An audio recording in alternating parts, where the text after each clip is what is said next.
Okay, we call this meeting to order on August 17th, 2020 for the regular scheduled P&Z meeting. And things we'll cover first are the minutes held for the hearings on July 9th, 2020. We have a motion to receive. Move to approve the waivers for reading. Second. Okay, any discussion? All in favor? Aye. Ayes have it. We also have minutes on July 9th, another set of minutes that we need to vote on. Do we have a motion on those? Move to approve the waiver reading. Second? Second. All in favor? Aye. Ayes have it. Public comment. Anybody want to speak? We have no speakers. Move on.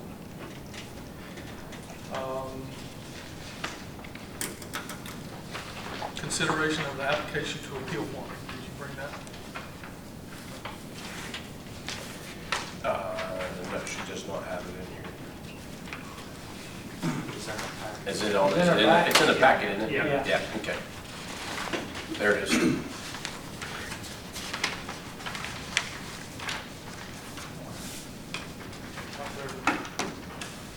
Okay. Does anybody have anything they want to talk about on that? Where does this come from? This is from Joey, City of Somerville. and it's actually one that Beckley uses, Raleigh County, so. And this is what, basically, if people want to appeal a decision to the BZA? Yes, yeah. I guess, BCA has not been as active as what they're about ready to be. So they wanted them to have something. In the past, it was more of, okay, Brandon, you just, Mr. Waters, just jot down in a few words, why you would like to appeal. We'll present that to the BZA, and then they'll set up a time. So this is just, I guess, a little bit more formal. I guess Joey says it works real well down in Raleigh, so he wanted to show it. It's not really something to vote on. It's just sort of to get the blessings of the planning and zoning. Where did this form come from? Raleigh County, they utilize that form. Okay. I don't see anything on there that would be. Did you see anything, Clinton, on there? The only part that wasn't a problem, it just, when I read it, it's usually associated with something else. Towards the bottom, I hereby depose and say that all the above statements and the statements contained in the papers submitted herewith are true. That's a verification. So if we were going to file a verified petition with the court, you'd have to fill out a separate piece of paper that says this, and it's an oath. So what you say, the point of it is what you say in it is true. If it's not true, then it can be considered perjury or untrue. Okay. So usually when you have something like that, you have that it has to be witnessed by a notary. But to make somebody that wants to appeal have to find a notary to file an appeal, I think when you try to balance out the two, I think this is fine the way it is. Now, if Brandon were to appeal and he wants to get before the BZA, what I'd like to see happen, if you're going to give testimony, which means going up to a podium and, saying a bunch of facts to the BZA, they should have to either swear you in or you should have to sign some document saying that what I'm saying to you is the truth as far as I know. It's something like that. Okay. Because the next step, if you think about it, the next step would be either the city council or the circuit clerk, or pardon me, circuit court. So, then you're talking about if those two groups would hear an appeal from there, they would have to have a record. Usually Amy's here making a record, recording this and making minutes and stuff. Yes. So, but ultimately, not to turn this into a big deal. I think this is fine, but normally that's where you'd see that language if they were going to verify or swear that Yeah. what they're saying is true. And I feel that I think that's a good point. I feel we're okay if we stricken that from this form. I mean, I don't think, I don't feel think it bad hurts about the it either format. way. I think it's Yeah. fine the way it is. I think if you took it out, it's fine. Obviously, they should have to sign it yes. because it's there, it says appellant, so Right. that's another, that's another word for applicant. Yes, So they're the ones applying for the opportunity to get to the next level. So they have to sign it somewhere. right. I think it's fine. I Okay. mean, and you're also, you're also looking for, maybe the difference before was, and I agree with you, Gary, that before it was, well, just write down, a general kind of, here's your problem. Here it's saying a brief narration setting forth the specific grounds for appeal and citing relevant section numbers of the applicable code or ordinance. That's really good. I think that should be in there for sure. I agree. I agree. So again, not to turn a mountain out of a molehill, but. Yeah, okay. But you're thinking that if it goes to the next level, there'll have to be another form filled out with a notary? Or does it- I don't know, but every level that you stop at, you're creating a record. So if anybody were to show up here and speak to appeal this to the BZA, they're creating a record, meaning it's recorded, and the BZA would take that recording and listen to it and say, all right, based on what you said here and based on your grounds for appeal and your section numbers that you've put, your ordinance section numbers, we're going to make our decision. But that's not the last stop. It's that's only about halfway through. Okay. Great, I'm fine with it. Okay, so everybody in favor, we just put our stamp of approval on it? Yeah, Craig, just to be clear, I don't think it needs to be changed. It's just the wording usually means something else, but it can just as well, this is sufficient for this document as well. Okay. Yeah. Thank you. Thank you for the free legal advice. That's a good thing about having Clint here. Meetings will go quicker from That's that, why, so. that's why I looked up at him and said, Glenn, what are you thinking here? Okay, Gary, do you want to go over the changes in the dog kennel ordinance? I think she submitted them in there, didn't she? Whether she did or not? Yeah. This is what I'm looking at. Mine's got pretty highlights on it. I don't know if yours does. I got the highlights. Do you have the pretty highlights too? Okay. At the last council meeting, the mayor asked me to just bring the council up to speed on the changes that we made and some of the information that we've been working on. And he wanted to see if there was any questions or anything like that. On this page here, this was some of the suggestions of the council, and it was their recommendation that we made these changes. I like the changes because, I've said all along that I think we need to have something, whatever we put out there needs to be able to be enforced. And some of these changes that they were asking us to make just sort of nails it down a little bit. I think the biggest issues were in the dog kennels. Is that correct, Craig? Yes. Yeah. And it's just changing the language to make it a little bit more sure, and we can enforce it a little bit better. I guess there's quite a few situations around our city with dogs, and there was some concern. Some of the council members are hearing a lot of these complaints. So I would say, Craig, if you'd like, you could read that, and then we could go from there. Read the changes. Yeah.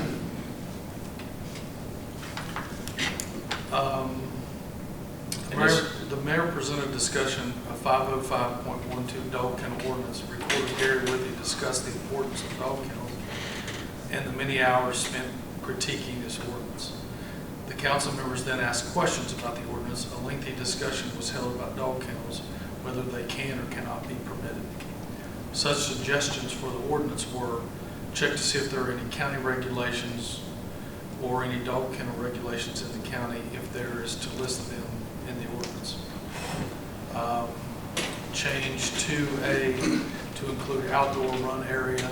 3, include more restrictive language on permits if they have any assessments or unpaid fines against them. And in ordinance 2I, it should read, the city of Summersville's code official or employee, either designated or directed by the mayor, shall have the right to. And in number 5, in 2M, add language to protect the city if it has to dispose of any type of animal.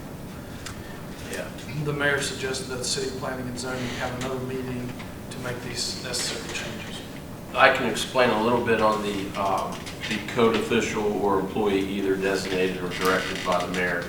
The reason for that is, comes down to having just one code official. And if that code official is on vacation, they want to be able to assign it to somebody else. And that would be the mayor to be able to carry something out. Is that how you all understood it too? I mean, I think that's what they were talking about. And that recently happened when, if Joey's on vacation like he was just recently out for a week, anything that happened in regard to that dog kennel may not have been able to be enforced with this. So that's the reason they wanted to make somebody else official. I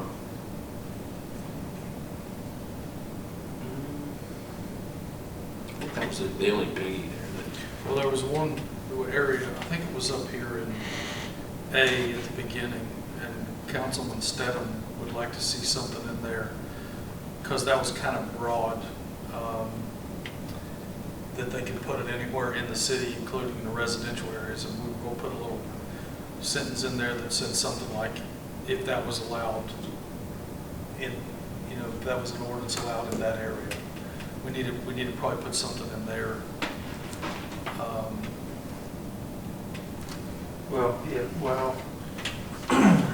He was thinking that this permitted dog kennels in any of the areas, but I mean, they would have to be permitted in that residential area for this to have any effect on Be that. in effect. Yeah. You mean make an application for a dog kennel? Well, originally, they were afraid that this dog kennel ordinance was permitting dog kennels anywhere in the city. Was a big part of the discussion at the meeting, and I was just trying to clarify that this doesn't permit dog kennels. This basically just says, if you are a permitted dog kennel, Right. these are the guidelines you have to follow. You have to get through you have to get past the gatekeeper anyway to Yeah. even be able to operate a Correct. dog kennel no matter where you are. Yeah. Correct. I thought, and I was sort of under the impression that's kind of been our position the whole time. Yeah, Yeah, it is. it is. Oh, okay, all right. Yeah, there was just some confusion. And I'm glad we did it in front of the council, because it gives them some heads up prior to the public meeting or public hearing. At the next council meeting, more than likely, the mayor will put on his agenda the first reading. And then 2 weeks later, I'm assuming that he'll put it on the agenda for the public hearing. So we're about a month away from finalizing it, as long as it continues to go on a good track. I think the one change that we talked the most about at the council meeting was the outdoor run area for Yes. exercise, and whether we wanted, more than one dog in that area at a time, or, an outdoor exercise area where they just took one dog at a time out, and they kind of wanted that Yeah, specified in there. Yeah, there's definitely, especially because there's so much buffering up to residential areas, but we sort of modeled a lot of things by a local business that's doing a lot of things well and has zero complaints. And they basically, I think it was our intent to just have 1 or 2 dogs at a time being exercised, depending, and that's all they do is 1 at a time. But sometimes you'll have a family that has 2 dogs or maybe 3 dogs, and that during those times they'll take those out in the run area and exercise them, but they're all out in the same family. Yeah, and that was a concern, because if you let a bunch of the dogs out at one time in the run area, you could have a lot of noise. Yeah, if you had a boarding business that had 15 dogs they were boarding, I don't think you could let them all out at the same time. It would just be, Correct. Only if you were a dog whisperer. Yes, yeah, and I'm okay with that setting. It's two, maximum of two at a I time. think that's a good number. I do. That'll go on to, under 2A, the last thing would be there, also an outdoor, or, I think it would do outdoor or indoor run area with a maximum of 2 dogs at a time in the exercise areas. Yes. I think one of the concerns, I guess, was the way this was written, 2A, it says, all kennel and kennel-like operations shall be kept and maintained inside the building. So, Yeah, it made it sound like even the exercise yeah. area had to be inside. Mhm. So everybody okay with that? That's the language.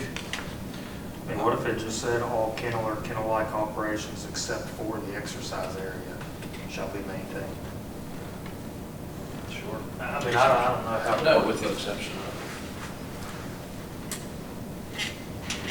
Yeah. With the exception of Outdoor exercise a area. outdoor exercise area, and then, we'll have another section that says only 2 dogs at a time can be in that. Yeah.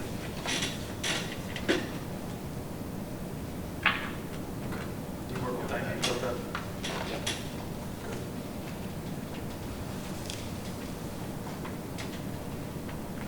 Every, I believe that was it. well, there's number 3. Oh, The second applies to current existing kennel operations within the city limits. More restrictive language. They wanted more restrictive language if someone owned or had assessments or fines against them. Was that, I thought that had to do with renewing the license, because these were a yearly renewal, isn't that correct?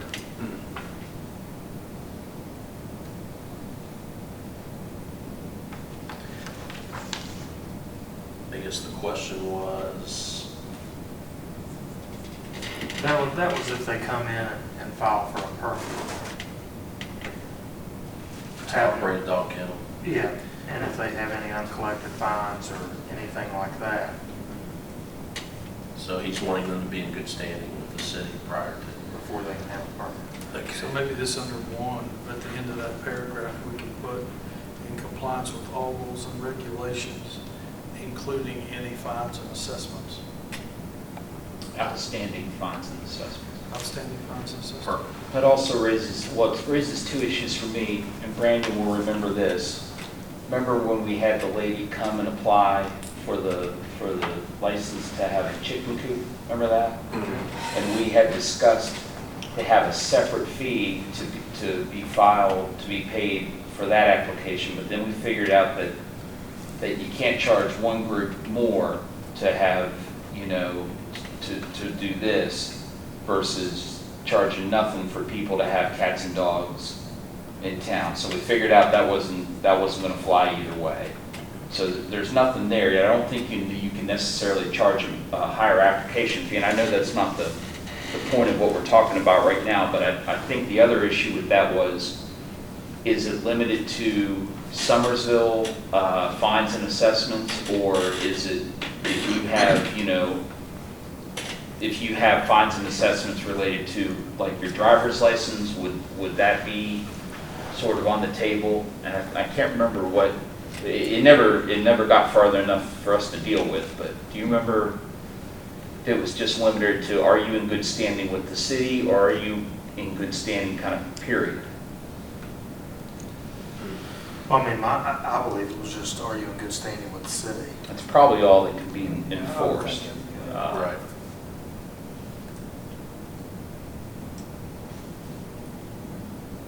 Probably solve you a lot of hassle down the road if someone wanted to contest it and say, you're restricting my permit because I owe the garbage collection or something.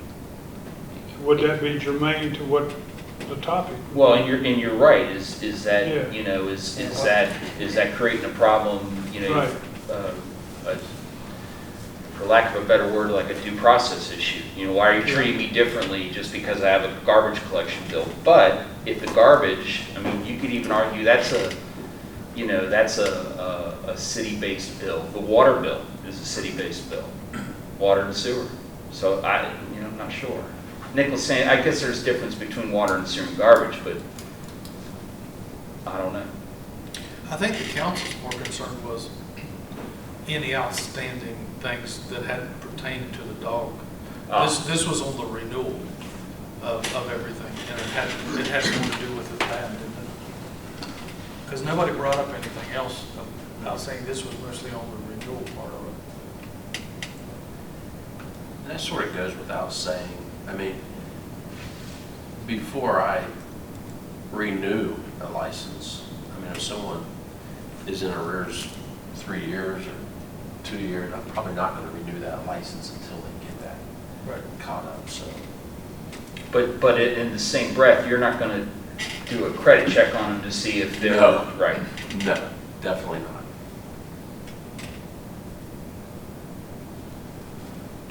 If that's the case, then I think, as far as number 3 goes, I think that assessments or unpaid fines against them, I think we should just interpret that to be city-based fines and fees I agree. for violations of the ordinance or other laws. Something like that. And the next one would be the code official one.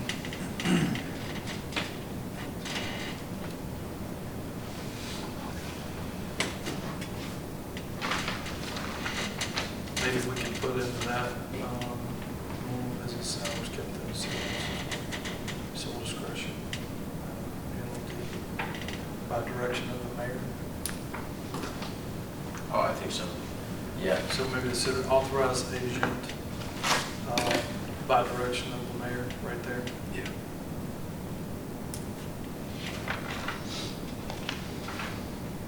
Okay. And then on the one about disposing of animals, maybe that would be under M. I'd say just end that one without liability to the city or something. Clint?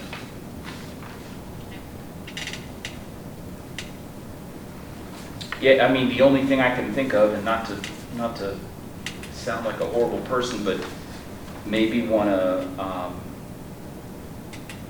I mean, I know there, you know, it says here, any costs involved in impounding, subsequent care, treatment, or disposal of any dogs should be assessed. First of all, I think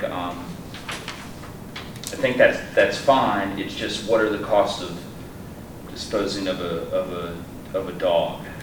And again, not to, you know, Right. dwell on this or anything.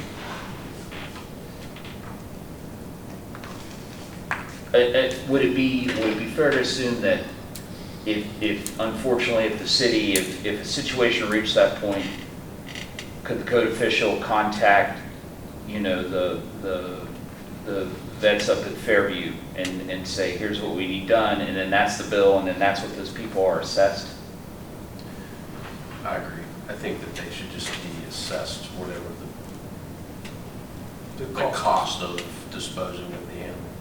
That's basically what it says. It's basically what it says, yeah. As long, if there wouldn't be a limit that, I mean, the city's not in the dog disposal business. Right. Right. I think what I was more concerned about though was the liability portion of, you know, you killed my Pet. or my, what do you call the ones, like the chickens were therapeutic.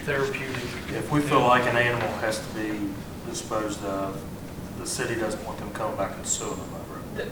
If you look at the relevant portion of the West Virginia Code that deals with the city, with a governmental entity taking possession of normally it's horses. Horses are abused and they get sent to another farm, and the person comes into court and you have to pay the costs that the farmer that kept them. You have to repay those costs. And if they die, and sometimes they die, then you have to pay whatever fees are associated with the means for you know, ending the life of that animal and then disposing of it. And it's real, there's a certain way to do it, and you have to give after you kill the animal, you have to give the carcass certain shots, so it won't spread any disease or something like that. And then you have to, bury the animal or something like that, so it costs money. As far as what we're trying to do, that's pretty broad language in M. Was there something that the council?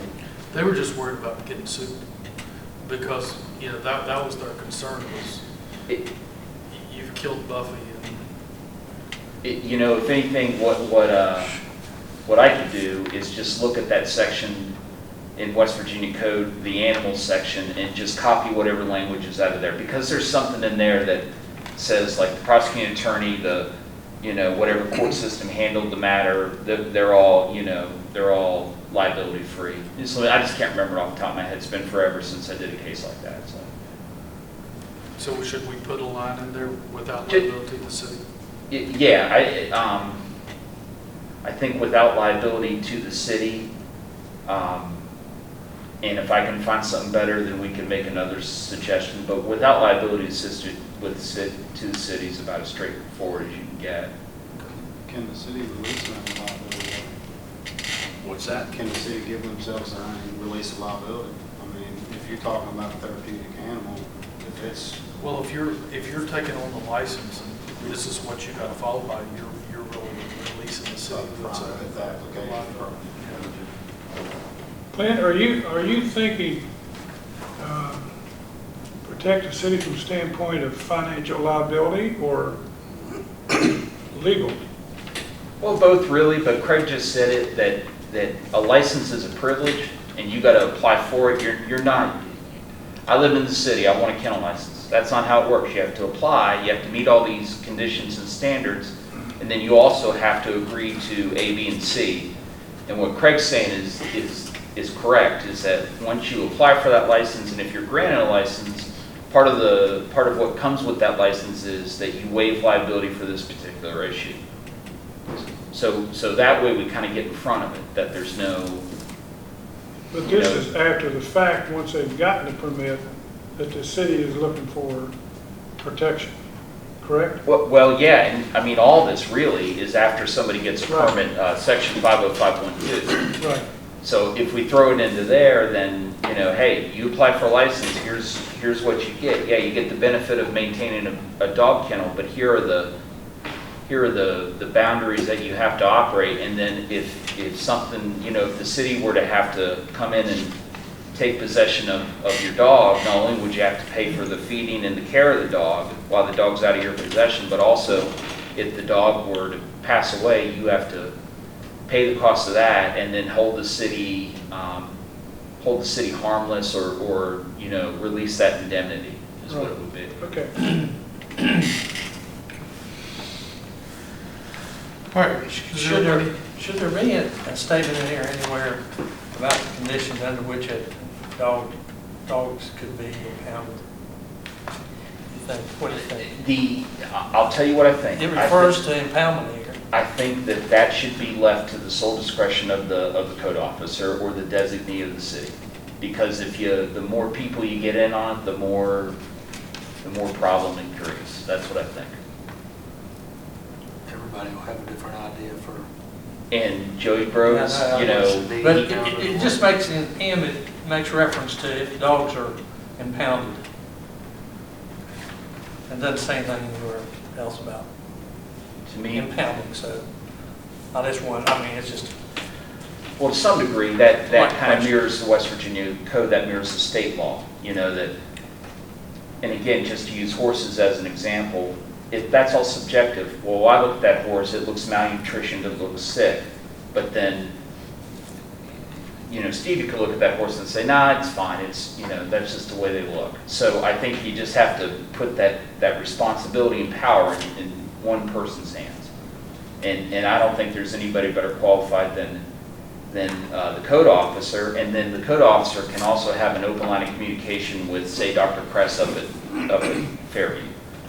Somebody that he can call and say, here's what's going on, what do you think? Something like that.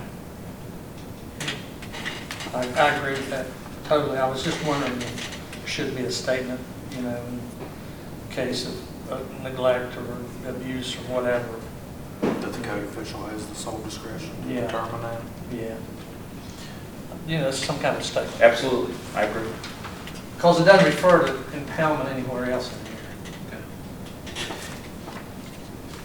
So maybe after that comma, the impounded under the provisions of this section, comma,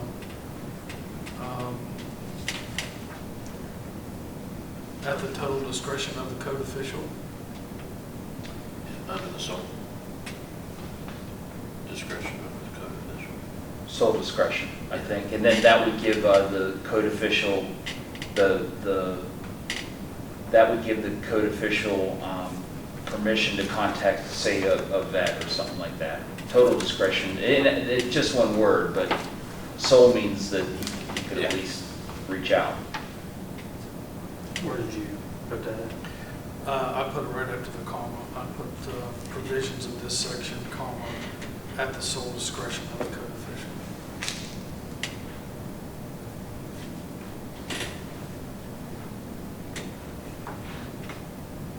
That works. Is that good? Okay, with these changes to this, can we have a vote to accept this dog kennel ordinance? A motion to accept it with these changes made, which we will send out a copy to everybody by email to, do I hear a motion to, with these changes made to the dog kennel 505.12? Do we hear a motion on the floor? I'll make a motion. I'll second. Any discussion? All in favor? Aye. Motion carries. Okay. Do I have to read this Yeah, the mayor knows. one? Now first of all, before we go, I'd like to say welcome to our new members, Mr. Wedge and Mr. Smith. Thank you for joining our board. You're stuck for life, can't get away.